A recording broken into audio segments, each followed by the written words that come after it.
അദ്ദേഹത്തിൻ്റെ മരണം മൊത്തം ഇന്ത്യക്കും നമ്മൾക്ക് എല്ലാവർക്കും ഒരു ദുഃഖകരമായ ഒരു നഷ്ടമാണ്. അദ്ദേഹത്തിൻ്റെ ഒരു ആരാധകനായ ഒരു അഡ്മയറായിരുന്നു ഞാൻ. ഒരു മഹാൻ ഹിസ്റ്റോറിയൻ, കേരളത്തിൻ്റെ മാത്രമല്ല ഇന്ത്യൻ ഒരു മഹാൻ ചരിത്ര പണ്ഡിതൻ ആയിരുന്നു.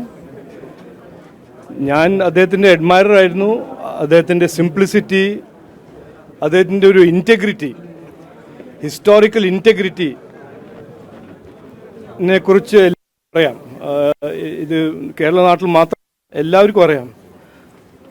അതിനൊപ്പം അദ്ദേഹത്തിൻ്റെ ഒരു ഫിയർലെസ് എഫേർട്ട്, കമ്മ്യൂണിസ്റ്റിൻ്റെ റിവിഷനിസ്റ്റ് ഹിസ്റ്ററി, ഈ ഹിസ്റ്ററി മാറ്റാൻ, ഹിസ്റ്ററീൻ്റെ നറേറ്റീവ് റീറൈറ്റ് ചെയ്യുന്ന ഒരു 50-60 കൊല്ലം അതിൻ്റെ എതിരെ അദ്ദേഹത്തിൻ്റെ ഒരു ഫാക്ട് ബേസ്ഡ് ഫിയർലെസ് റെസ്പോൺസ് ഞങ്ങൾക്ക് ഇന്നും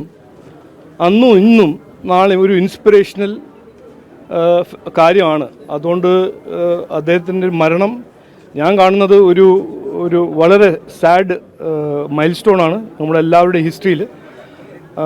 ഫാമിലിക്കും എല്ലാവർക്കും അദ്ദേഹത്തിൻ്റെ അഡ്മയേഴ്സിനും ഞാൻ പാർട്ടീൻ്റെ ബിഹാഫിലും എൻ്റെ ബിഹാഫിലും ഡീപ്പസ്റ്റ് കണ്ടോലൻസസ്.